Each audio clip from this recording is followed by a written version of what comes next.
Di depan sebuah rumah, terlihat seorang pemimpin menyuruh beberapa anak buahnya untuk masuk ke dalam. Saat sudah memasuki pagar itu, tiba-tiba suasana di halaman menjadi sangat mencekam. 总机大人，请别见怪。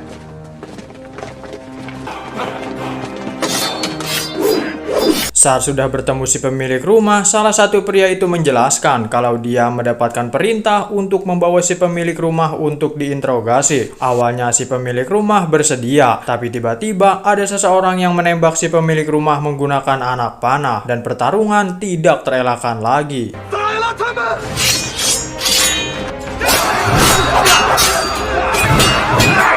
Ketika mereka berusaha untuk keluar, si pemimpin malah menyuruh anak buah lainnya untuk mengunci pintu rumah itu. Seolah-olah dia berniat untuk membunuh anak buahnya. Karena tidak ada jalan lain, terpaksa anak buah yang ada di dalam pun harus bertarung mati-matian.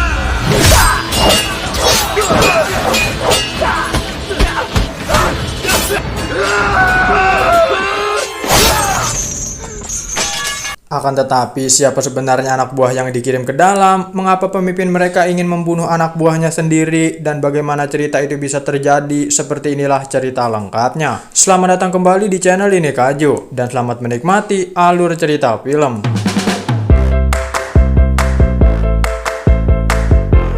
Film ini dimulai dengan seorang narator yang menjelaskan pada tahun 1920 ada seorang pria bernama Waya yang menjadi raja selama 8 tahun. Dia memiliki anak buah yang membentuk sebuah kelompok yang disebut kelompok Qasim. Lalu kepemimpinan Waya digantikan oleh raja baru bernama Raja Chonggen. Meskipun Waya sudah jatuh, tetapi kelompok Qasim masih tetap ada. Raja Chonggen memiliki ambisi untuk membunuh semua kelompok Qasim. Dan inilah persaudaraan pedang.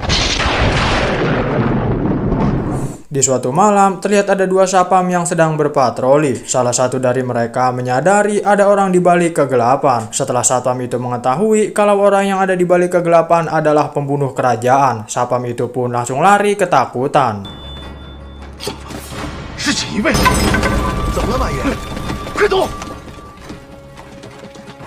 Perkenalkan, dia sang pembunuh kerajaan bernama Lian. Dia mencurigai kalau kedua warga itu menyembunyikan salah satu kelompok Qasim. Tetapi karena kedua warga itu tidak mau memberitahunya, inilah yang terjadi.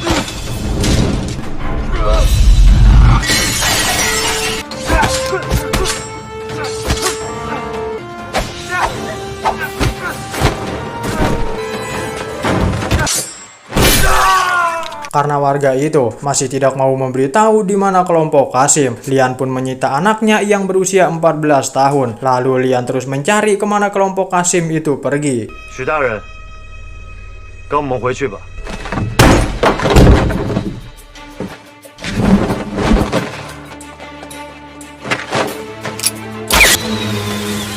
我们挡着他。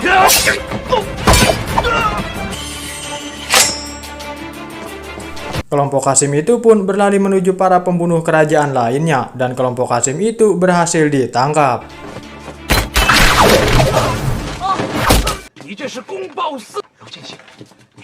Lalu kita diperkenalkan sesama pembunuh kerajaan bernama Yu Chan dan Lui. Mereka bertiga adalah saudara satu perguruan. 严打，树大根深，衙门里面那些王八蛋。 Singkat cerita, beberapa tahun pun telah berlalu. Lian terlihat sedang bersama wanita pelacur bernama Miao Tang. Tetapi Lian sangat berbeda. Dia bayar tetapi tidak menggadabah Miao Tang. Malahan Lian berkata suatu saat nanti dia akan membeli kebebasan Miao Tang dari rumah bordil itu. 等我攒足了银子，赎你处决。我的总旗大人。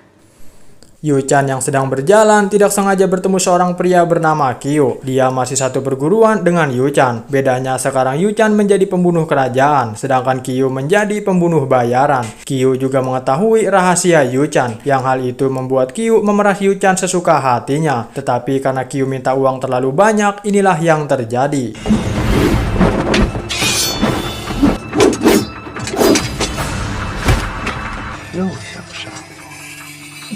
Singkat cerita, pagi pun tiba. Perkenalkan, dia bernama Janga. Diketahui kalau Janga ini adalah pemimpin pasukan pembunuh kerajaan. Terlihat Lui mengemis kepada Janga untuk naik jabatan. Tetapi karena uang suapnya kurang, Lui harus lebih bersabar. 请不要怪罪小人，小人说错了话。上下可是都得打点。 Perkenalkan, dia polisi rahasia kerajaan bernama Zhao. Terlihat Zhao memberikan tugas kepada Lui, Lian, dan Yuchan untuk menangkap raja sebelumnya sekaligus pemimpin kelompok Qasim yang tiada lain adalah Waya. Karena Raja Chonggen menginginkan kematian Waya, dan Lui beserta kedua saudaranya mulai pergi mencari Waya.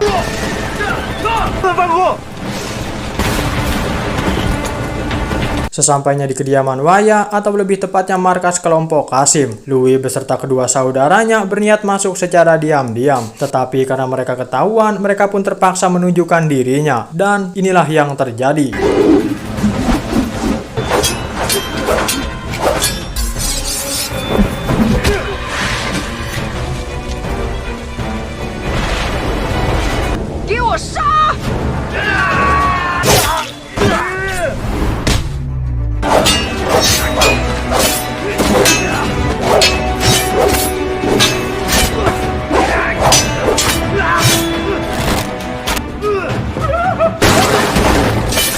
Dan inilah bebenguk Waya, raja sebelumnya sekaligus pemimpin kelompok Qasim. Saat Lian menodongkan pedangnya, Waya menanggapinya dengan sangat santuy. Karena sebagai mantan raja, Waya memiliki harta yang sangat banyak. Saat anak buah Waya akan menghabisi Lui dan Yuchan, Lian pun berteriak kalau Waya sudah tewas. Dan semua anak buahnya diperintahkan untuk menyerah.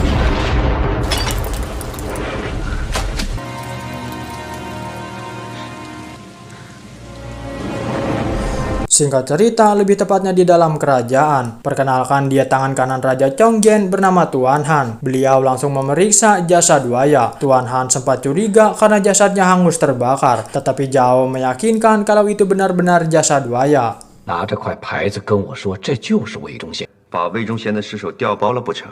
卑职万万不敢。 Di rumah sakit, kita diperkenalkan seorang dokter bernama Dr. Lu dan ayahnya yang kita panggil saja Ayah Lu. Sepertinya Dr. Lu dan Yuchan saling menyukai. Hal itu terbukti ketika Yuchan akan pergi, Dr. Lu memberikan sebuah parfum. 在下姓靳，靳宜川。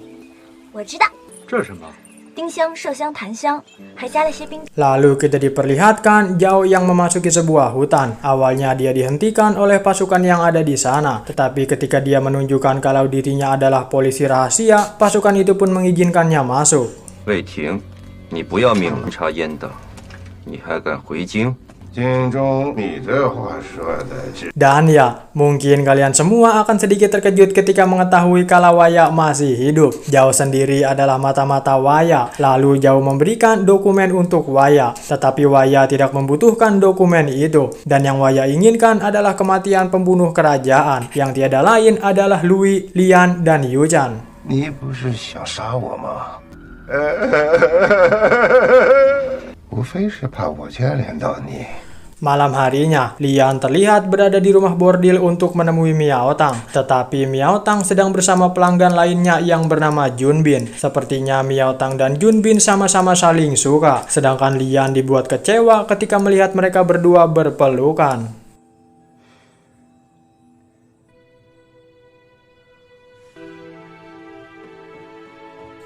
Saat sedang ngobrol, Lui dan kedua saudaranya menemukan ada yang sedang memata-matainya. Mereka berusaha untuk menangkap mata-mata itu, tetapi mata-mata itu berhasil lolos dengan sebuah panah yang menancap di tangannya.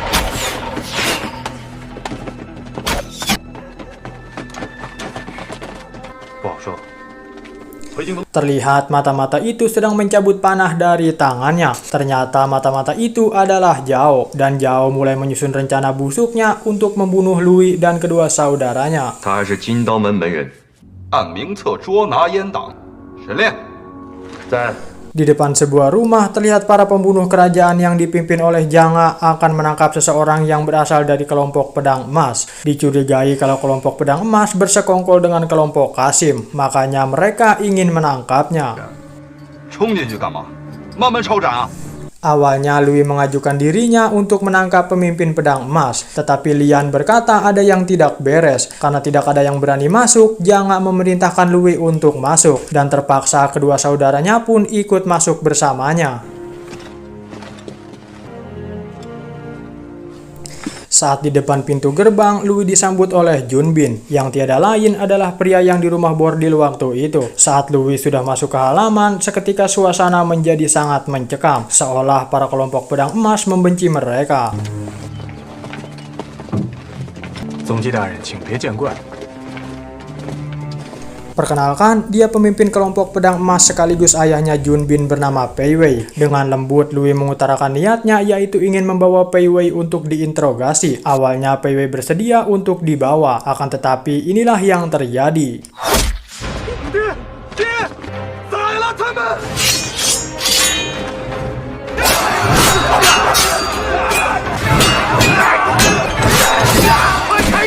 Louis beserta kedua saudaranya berusaha untuk keluar dari halaman rumah itu. Akan tetapi Janga malah menyuruh anak buah lainnya untuk mengunci pintu itu. Sehingga Louis beserta kedua saudaranya harus bertarung mati-matian.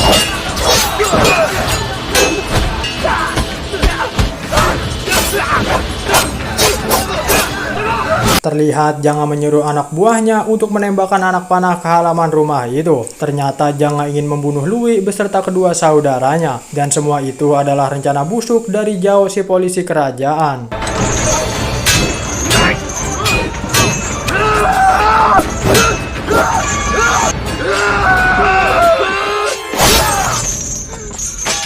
Saat suara di halaman itu sudah berhenti, Janga memerintahkan anak buahnya untuk membuka pintu itu. Dan alangkah terkejutnya dia ketika Louis dan kedua saudaranya berhasil membantai semua kelompok pedang emas.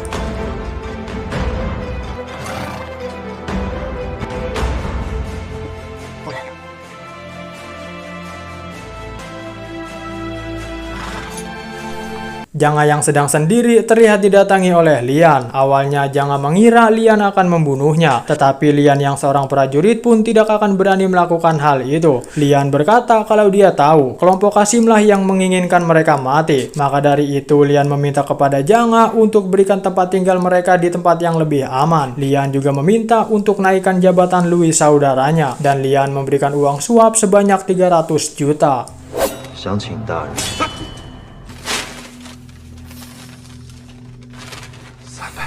Yu Chan sendiri sedang menemui Dr. Lu di rumah sakit. Saat sedang pulang, dia bertemu dengan Qiu. Qiu menagih janjinya pada malam itu, yaitu meminta jatah sebesar 100 juta. Tiba-tiba Lian datang dan memberikan Qiu uang itu. Lian juga meminta untuk jangan mengganggu Yu Chan lagi. 警卫也能收拾你。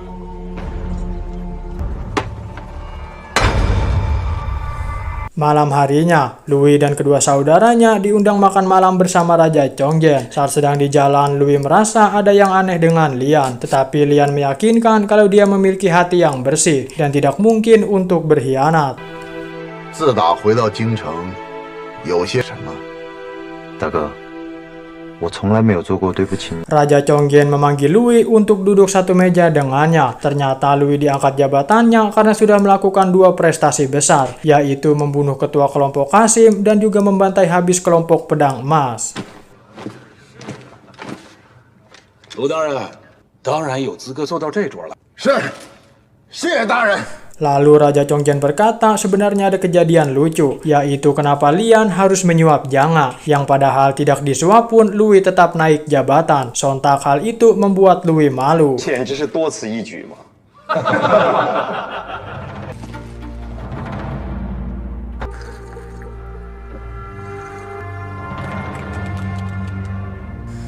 Raja Chonggen menanyakan kepada Louis, dari mana kau mendapatkan uang suap itu? Yang hal itu membuat Raja Chonggen curiga, dan Raja Chonggen berniat mengatopsi jasad Waya yang sudah hangus terbakar.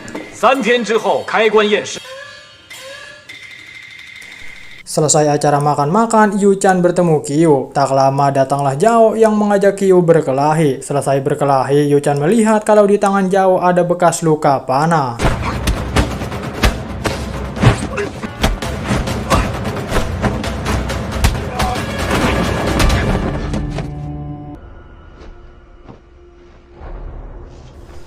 Sekembalinya Lian ke rumah, Liu langsung menghajarnya. Perihal mengapa Lian menyuap untuk jabatan Liu, dan dari mana Lian mendapatkan uang itu.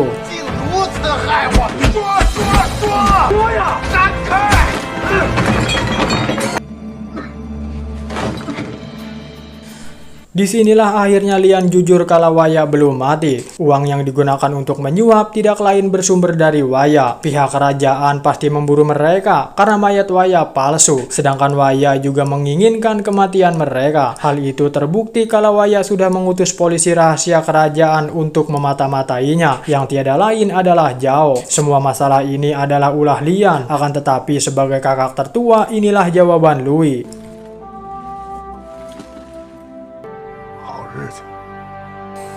Lui berkata mereka harus tetap bersama. Mereka akan meninggalkan kerajaan ini dan hidup damai di suatu tempat. Di antara mereka bertiga tidak ada yang boleh mati dan mereka harus keluar dari wilayah ini dengan selamat. 走，谁都不用死，好日子。 Zhao sendiri terlihat menemui Qiao. Zhao ingin menggunakan jasa Qiao untuk membunuh Yu Chan. Awalnya Qiao menolak karena mereka dari perguruan yang sama. Tetapi ketika Zhao memberikan hadiah sebesar 300 juta, Qiao pun menerimanya. 这100，公公要杀谁呀？北镇抚司。谁？公公不知道他是我师。 Siang harinya, Yu Chan terlihat menemui Dr. Lu. Yu Chan memberi kabar kalau dia akan pergi dari kota ini. Bersamaan dengan itu, Lian juga menemui Miao Tang dan berkata akan menebus kebebasannya dan membawa Miao Tang bersamanya. 我要离开京城，你跟我一起走吧。 这是我的条件。我今天来， Miao Tang meminta kepada Lian untuk membebaskan Junbin. Tak lama datanglah Yu Chan. Lian meminta Yu Chan untuk menjaga Miao Tang, sedangkan dia akan pergi menyelamatkan Junbin. 我在那之前一定赶回来。 Inilah Junbin putra pedang emas, sedang disiksa dan dipenjara di kerajaan. Tak lama datanglah Lian yang berniat untuk menyelamatkannya. 苍七，百王大人交代了，这药不能停啊！ 出去， 苍七，这 就当没瞧见。 Malam harinya lebih tepatnya di rumah sakit, Yu Chan mendapati ayahnya Dr. Lu yang sudah meninggal. Dan ternyata itu semua ulah Qiu yang datang untuk membunuh Yu Chan.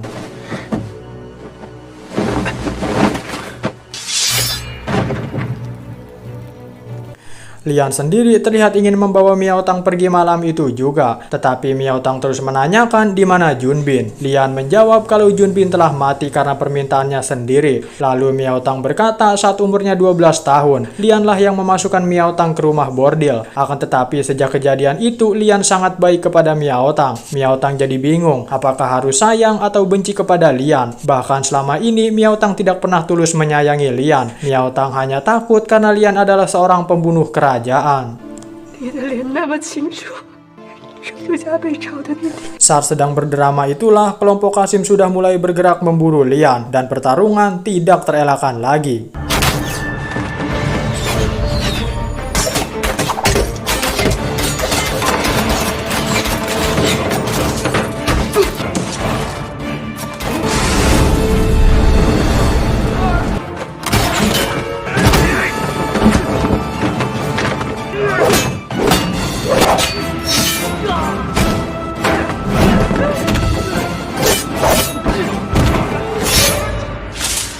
Bersamaan dengan itu, hasil otopsi sudah keluar. Mengetahui jasad yang hangus bukan jasad Waya, pihak kerajaan mengeluarkan anak buahnya untuk menangkap Lui dan kedua saudaranya.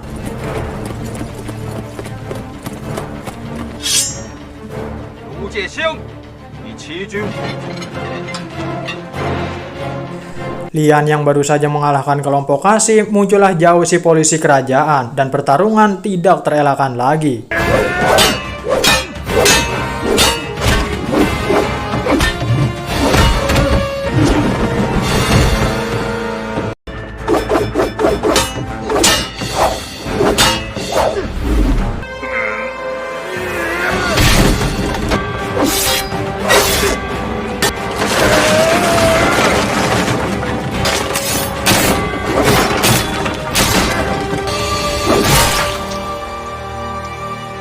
Saat itulah Lian rela memasang badan untuk melindungi Miao Tang, dan hal itu membuat Miao Tang sadar kalau Lian benar-benar tulus menyayanginya dan pertarungan masih terus berlanjut.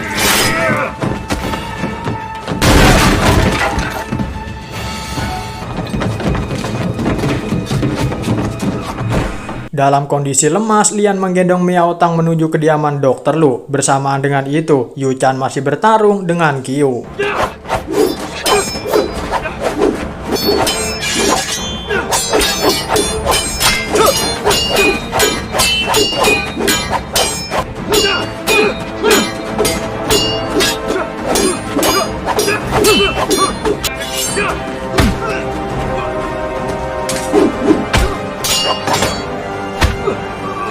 Sungguh betapa tangguhnya Kyu ketika dia mampu mengalahkan Yu-chan. Ketika Kyu akan membunuhnya, tiba-tiba ada 2 orang misterius yang menembak ke arah mereka.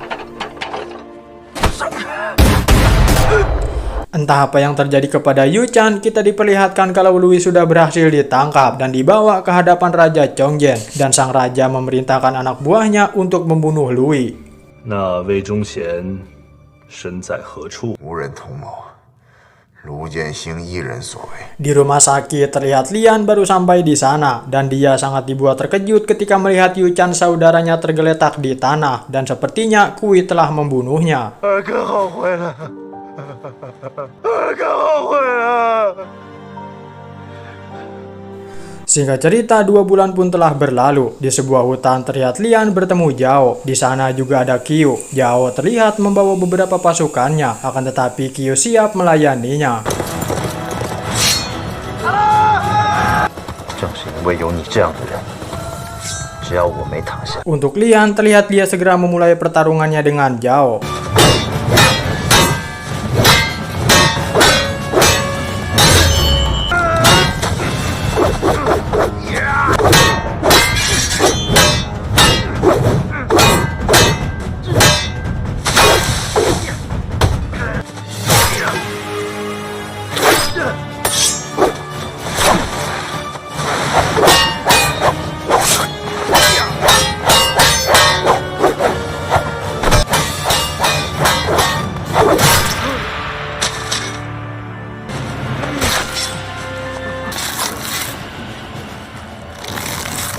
Jao pun tewas di tangan Lian, sedangkan Kyu juga sudah selesai menghabisi para pasukan kerajaan.